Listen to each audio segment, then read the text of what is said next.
Good morning, ladies and gentlemen, and thank you to the Asia Pacific Services Coalition and the APEC Business Advisory Council for inviting me to this timely and important public-private dialogue on services. Well, services are necessary for the efficient production of goods and services.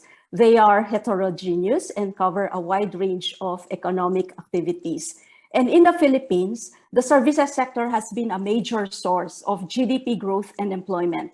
On the average, services growth rate increased from 5.6% from 2001 to 2009 and to 7.1% in 2010 to 2019. The average contribution of the services sector to the economy stood at around 59% from 2010 to 2019. The services sector has also become the largest provider of employment as its share continued to increase from an average of 49% in 2001 to 2009 to 55% in 2010 to 2019. In trade performance, the average exports of services registered a 9% growth during the years 2011 to 2019, with computer and information and other business services as the country's major export drivers. Net services trade surpluses were also posted throughout this period. With the pandemic, however, services growth contracted by 9% between 2019 and 2020, while 599,000 workers were displaced from July 2019 to July 2021. Key services industries that have been hit harder by the quarantines are the sale and repair of vehicles and motorcycles, accommodation and food service, real estate, arts, entertainment and recreation, the transport industry, and tourism. But prior to this unprecedented crisis, we were already experiencing the entry of artificial intelligence, robotics, blockchain, fintech, cloud computing, new technologies from the fourth industrial revolution. These technologies have been disrupting the traditional way of delivering services. The new business models of Netflix, Grab, or Uber, Spotify, and Airbnb challenged the incumbents. And so now more than ever, we realize the importance of adopting these new technologies. They have played a crucial role in keeping societies functional in times of quarantines or lockdowns. The pandemic has accelerated the use of technologies like digital payments, telehealth, and robotics. And the same technologies would be needed as we restart the economy and prepare for the post-crisis future. Note that companies that were able to adjust their operations quickly have been experiencing rising demand for their products and services, particularly those in logistics, transport, fintech, healthcare, edtech, e-commerce, and digital services. And what we have seen is people become more creative and innovative during crisis. In the Philippines, startups created anti-COVID support tools that help in contact tracing, personal health assessment and monitoring, as well as in community monitoring and creating online marketplaces. They have also stepped up to support government programs against COVID, such as the rapid pass systems and chatbots. Innovative startups have also been emerging to provide tech solutions to address issues pertaining to health, agriculture, education, finance, multimedia, supply chain, and logistics. One of my favorite examples in the banking sector is Union Bank. Union Bank has been delivering innovation and digital initiatives to promote financial inclusion. They are the first 5G-powered bank in the country. Union Bank's I2I is an open finance platform to bring digital financial services to unbanked and underbanked individuals in financially underserved communities. I2I connects financial institutions and community-based financial services nationwide, including remittance centers. And during the pandemic, usage volumes of I2I rose by over 3,000% in the last 6 months of 2020. I2I's network also helped expedite the disbursement of the government's social amelioration funds to beneficiaries. The adoption of these new technologies can lead to an inclusive, resilient, and sustainable industrial development. And new technologies can result in the creation of new products and services, resulting in more quality jobs, higher incomes, emergence of new industries, and environmental goods.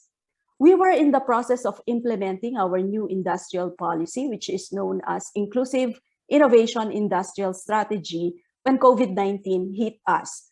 This new strategy focuses on innovation and aims to grow globally competitive and innovative industries by embracing Industry 4.0 technologies to create new products, services, and processes, close gaps in our domestic supply chain, and deepen our participation in global value chains.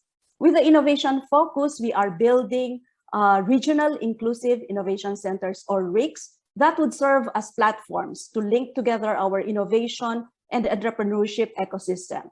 Through the RICs, we are connecting the different stakeholders, such as universities and funders, R&D and S&T parks, accelerators, incubators, MSMEs, startups, government, and other services providers, to promote a more innovative culture and the acceleration of the commercialization of R&D investments. The focus is on addressing industry issues and societal problems, applying tech solutions. As you can see on the slide, we have started piloting RICs 2 years ago in Cebu, Davao, Legazpi, and Cagayan de Oro. And this year, we are adding 4 more RICs in Zamboanga, Calabarzon, in Tugigaraw, Cagayan, and Central Luzon. Our most recent initiative is the Artificial Intelligence Roadmap, which focuses on uplifting the lives of our people, industries, and the economy. By adopting AI, we can tap vast opportunities to help us maintain the regional and global competitiveness of our industries, prepare the future workforce for the jobs of the future, and attract large companies to set up in the Philippines. To accelerate innovation and MSME digitalization, one of the major recommendations of the roadmap is the building of a national center for AI research. The AI Center is going to be a public-private partnership and would serve as hub for data scientists and researchers to perform collaborative AI R&D, consultancy services, create AI tech products and services, conduct data literacy programs, and attract leading global firms to set up their R&D activities in the country. Our areas of focus include precision farming to improve the productivity of our agricultural sector and increase the incomes of farmers, along with smart manufacturing, healthcare services, artificial intelligence-powered business process outsourcing, smart cities, and resilient technology.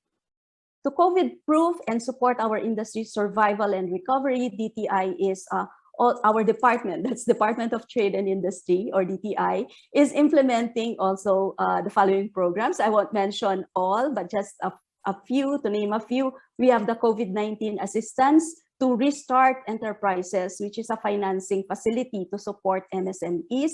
The Control Biz provides e-commerce webinars to MSMEs to help them transform their businesses digitally. We also offer digital masterclasses through our YouTube channel. We also promote and carry out virtual trade fairs, and we also assist MSMEs set up their businesses online by connecting them with e-commerce platforms like Shopee and Lazada. So as we enter the post-pandemic future and as we craft our recovery and digital transformation of services, we know that there is no one-size-fits-all approach. So we have divided the sector into 3 groups. That's growth, acceleration, and recovery. Growth sectors are those which were able to survive the disruptions caused by the pandemic through the adoption of new technologies. And they would be needing strong support to help them pursue new growth opportunities. Examples would be the digital services and content, information and communication, along with financial and insurance. The acceleration group is made up of sectors that need to adopt their business operations to improve their delivery and meet demand opportunities. So this would be covering sectors like broadcast media, advertising, wholesale and retail, and real estate. The last group, this is the recovery group. These are the sectors that have not been allowed to physically operate and would need to redefine their value proposition, find alternative markets, business models, and revenue sources. So this would include mostly coming from the creative sector, so performing arts, visual arts, and museums. But let me also note that as we pursue digital transformation in services, the liberalization of our foreign investment, retail trade, public utilities, and other regulatory restrictions preventing the growth of the sector would be needed in order to fully develop innovative and globally competitive services industries and maximize the opportunities arising from the adoption of these new technologies and changing consumer trends. At the same time, we need to focus on skills upgrading, reskilling, and upskilling our workers. As most successful companies would say, digital transformation is only 10% technology and 9%. MSME capacity building would also be crucial, improving our digital connectivity, data and cybersecurity protection, and international cooperation to build a growing digital economy, ensuring global digital trade and e-commerce remains tariff-free, including the creation of a robust digital payment system, cybersecurity protection, IP protection, data privacy, digital literacy and skills, ICT infrastructure, and other elements. We also need to strengthen our global supply and value chains, the international policies on standards and frameworks on trade facilitation and data flows. I think I'm going to stop here. Thank you very much for your attention.